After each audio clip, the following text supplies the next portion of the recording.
This is a very serious discussion because I'm watching here that persons with disabilities will be conducting a landmark review of national legislation to strengthen disability inclusion. We welcome Dr. Erica Wheeler, the PAHO and WHO representative for Trinidad and Tobago and representing PAVI, persons associated with visual impairment. We welcome Cecille Alves. Cecille, of course, to the bottom of the Zoom link, and Dr. Wheeler to the top there.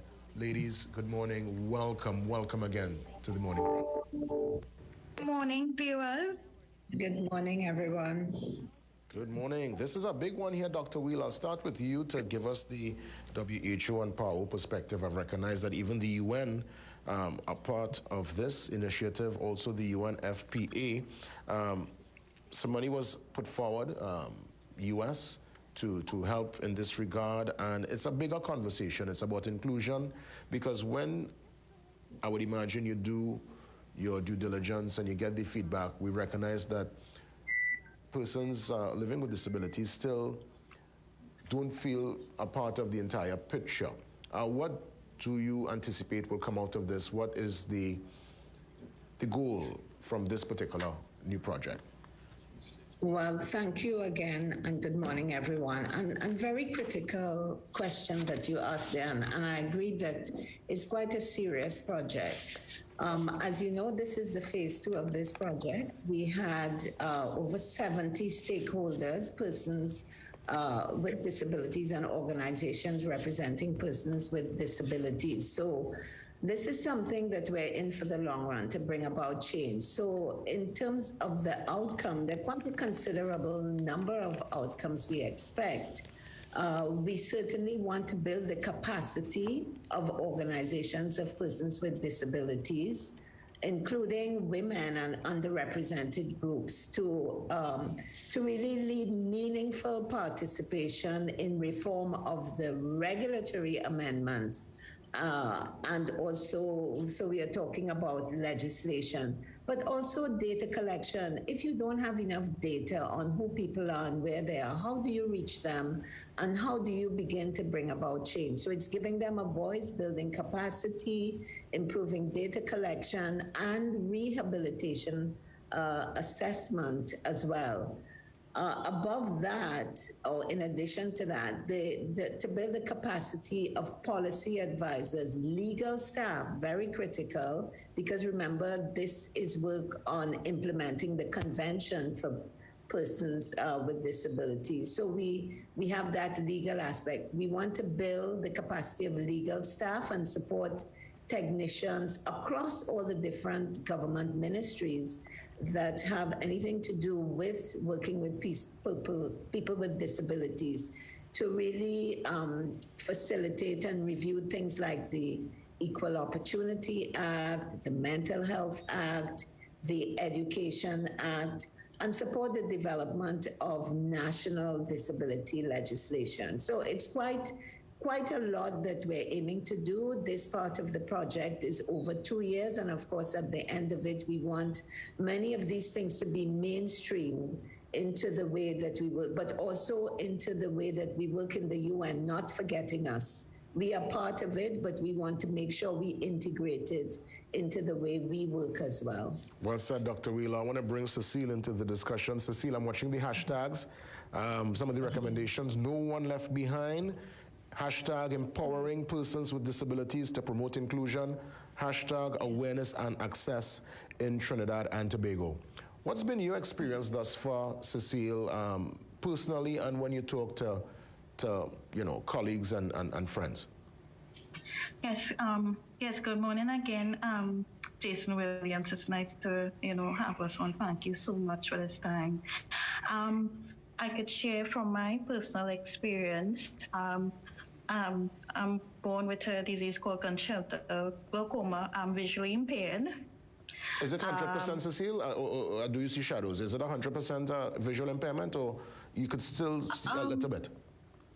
I see a little bit, but not shadows, not to the point of shadows, no. Okay. But indeed, there would have been that particular issue, and you've been able to... Yes. to, Yes, but I was supposed to be totally blind by the age of 14, but God is good. I still have some vision. Thank God for that. Thank God for that. Okay, you could see me. Sharing with my experience and colleagues' experience from persons with different disabilities, because I also work with a community for persons with disabilities in a church setting called Bethesda Catholic Community as well. So from my personal experiences, growing up as a visually impaired child, my mom at the time didn't know what to do, even though she was an educator, but she tried the best that she can. I attended school for blind, and I integrated to the primary school system, St. Femba Girls RC in Haruka, when I attended St. George's College, Barataria, and I did my degree at University Southern Caribbean. Oh, congrats. But at the school system, thank you. Yes. But at the school system, I faced a lot of challenges. And persons with disabilities who are integrated into the normal primary, secondary, tertiary education will tell you. But there are times you don't get support, right? Teachers don't know what to do. Some try their best, but there's there's so much you can do as a teacher. So these laws, especially and when I discussed with a parent with a child with autism, severe autism, she can't get her child into any school for years. Right? It's tough to get into school for children with other disabilities. I'm talking on behalf of parents also. And that's why I said, that's why I really enjoy that hashtag. It said no one left behind, and no one should be left behind. Yes.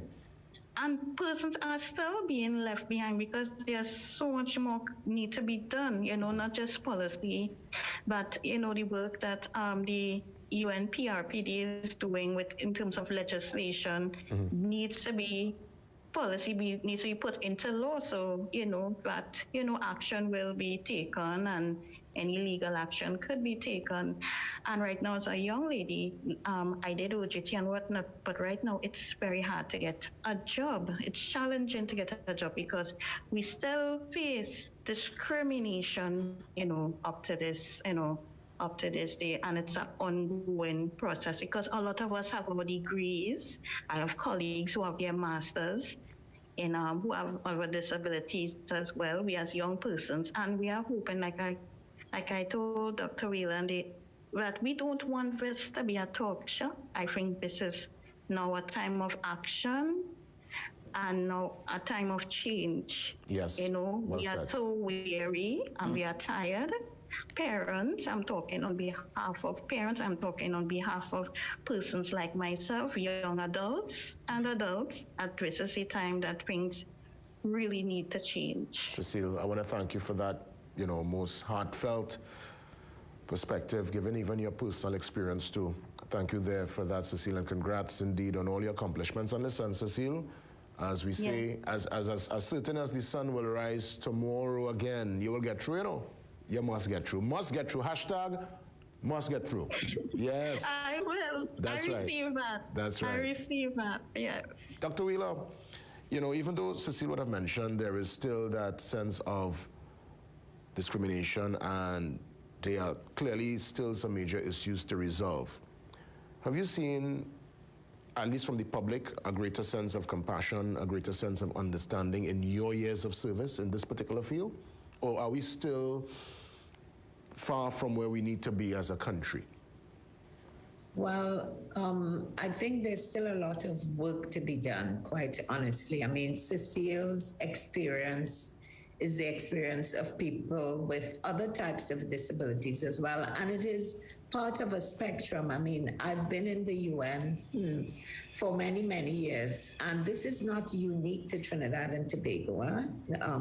That kind of distancing or lack of understanding of what people with disabilities go through. That's why we have the convention, and that's why we have to support countries to implement the convention, and very importantly, in a legal way. Even simple things like the way buildings are designed, that should be built into all the planning regulations from day one. You know, we still have outdated buildings in the country that are not designed to accommodate people with disabilities. So in terms of mental health issues, you know, people mix up issues of mental health with disabilities.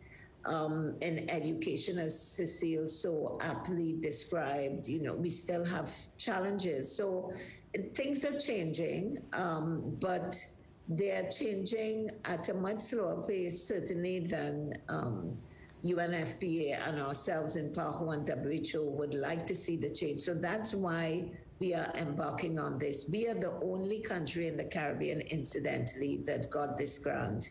So we want to be a model to other countries as to how you move forward, how you implement some of those critical areas, and how do you really build the capacity and the understanding of organizations with people with disabilities to have a voice and to make a difference. And I agree, I mean, the leave no one behind is also the motto of the Sustainable Development Goals. So it fits in perfectly with what we in PAHO and WHO believe. So there's still work to be done. This is the first time we've had such a project in the country. So we are looking forward to having some significant change in the years to come. So we are really at this stage building the foundation of the house. This is where we are now. We had phase one with the situational analysis, and now with phase two, we are just beginning. So by the end of phase two, we want to have built a substantial foundation, but the work must continue. This is not a one-off thing.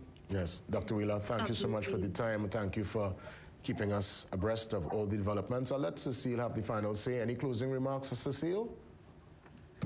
I would like persons with disabilities and their families to know that this will take time. This is just a start, and let all of us come together to work. Any consultation that is taking place, please sign up and attend and add your voice to this process, so we can make our country a better place, and we are all in this together. Well said.